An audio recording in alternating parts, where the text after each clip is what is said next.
Soon after a presidential election, we begin to hear about the new president-elect's potential cabinet picks. But what exactly is the cabinet? While the name calls to mind a piece of furniture, and indeed there is almost certainly a linguistic connection there, in the political context, the term refers to a small group of advisors. The Constitution doesn't specifically mention the cabinet, but both Article 2 and the 25th Amendment refer to the principal officers of the executive departments, and every president, going all the way back to George Washington, has formed a cabinet to advise them. The modern cabinet consists of the vice president and the heads of the 15 departments within the executive branch, but this wasn't always the case. George Washington did not include Vice President John Adams in his cabinet, and the national government was much smaller then, so Washington's cabinet was made up of just 4 people: the Secretaries of State, Treasury, War, and the Attorney General. Over time, as the country grew, so too did the government, and along with it, the cabinet. As new departments were created, the heads of those new departments joined the cabinet. However, this growth has not been perfectly linear. There have been ups and downs. In the late 1940s, the military was combined into a single Department of Defense. And until 1971, the Postmaster General was a member of the President's cabinet, a status which that position no longer holds. Cabinet-level departments can also be split in two, as was the case when the Department of Commerce and Labor became 2 separate departments, the Department of Commerce and the Department of Labor. Modern presidents will also give cabinet-level status to other high-ranking members of their administration. For example, recent presidents have included the White House Chief of Staff and the Director of National Intelligence.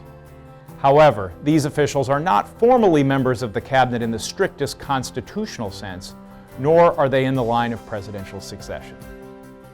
Individually, the cabinet-level department heads have very real, formal legal powers over their respective departments, reporting only to the president, though cabinet-level departments must be created by an act of Congress, and Congress does retain some oversight powers.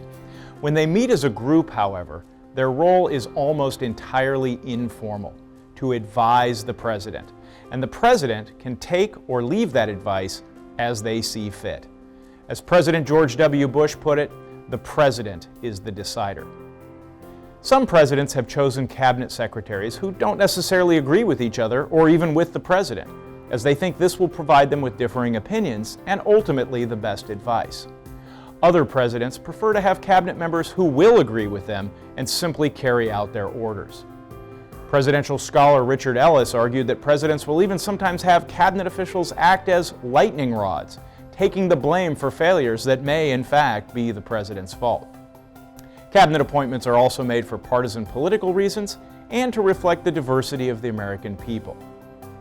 14 out of the 15 current department heads have the title Secretary of, followed by the name of the department that they lead. For example, the Secretary of Defense and the Secretary of Labor. The only exception is the Attorney General, who oversees the Department of Justice. But regardless of their title, all 15 are chosen by the President with the advice and consent of the United States Senate. The Senate can choose not to confirm a president's choice, in which case the president will then have to nominate someone else. However, it is possible for the president to appoint temporary replacements without the approval of the Senate. These officials will then have the word acting in front of their titles, unless they're later confirmed by the Senate. Cabinet members serve at the pleasure of the president and can be fired by the president without the Senate's approval, though usually presidents will ask for a cabinet secretary's resignation rather than fire them outright. Though members of the cabinet customarily offer their resignation to a new president when the president who appointed them is leaving office, occasionally the incoming president will keep one or more of the predecessor's cabinet appointees, as when President Obama retained Secretary of Defense Robert Gates, who had been appointed by George W. Bush. This was all the more remarkable because Bush was a Republican and Obama a Democrat. Cabinet members can also be impeached and removed by both houses of Congress, but this is extremely rare. When meeting as a group, the cabinet gathers in a room in the White House called, and wait for it, the Cabinet Room. The members of the cabinet sit around a large table in order of departmental, not personal, seniority. The president sits at the center of the table. The vice president is directly across from them. The remaining members of the cabinet sit around the table, with those leading the oldest departments closest to the president, and those heading up newer departments or merely with cabinet-level status sitting further away from the president. The modern cabinet is arguably too big to serve as the president's real inner circle of closest advisors, and cabinet meetings are often called to create a photo op for the president, conveying the image that they're hard at work on a particular problem, or even just to make the president appear presidential. Smaller subsets of the cabinet, along with other key administration officials, will meet in a more private setting when the president is truly seeking advice. The four original cabinet positions, State, Treasury, Defense, and Justice, are still usually considered to be the most important and are sometimes referred to as the inner cabinet. Many would also include the newest department, the Department of Homeland Security, created in 2002, as part of the modern inner cabinet. In addition to leading their respective departments and advising the president, the members of the cabinet are also in the line of presidential succession. The vice president is, constitutionally, the first in line should a president die, resign, or be impeached and removed. But according to the Succession Act of 1947, as amended, they're followed by the Speaker of the House and the President pro tempore of the Senate, who are in turn followed by the remaining 15 members of the cabinet in the order in which their department was created. While basing this order on the founding date of the respective departments might have made sense in the past, today it doesn't necessarily ensure that the most qualified person would act as president in a crisis. For example, the Secretary of Housing and Urban Development is ahead of the Secretary of Homeland Security in the line of succession. Another unique role of the cabinet, indeed their only formal power as a group, is determining, along with the vice president, whether a president is unable to discharge the powers and duties of the office.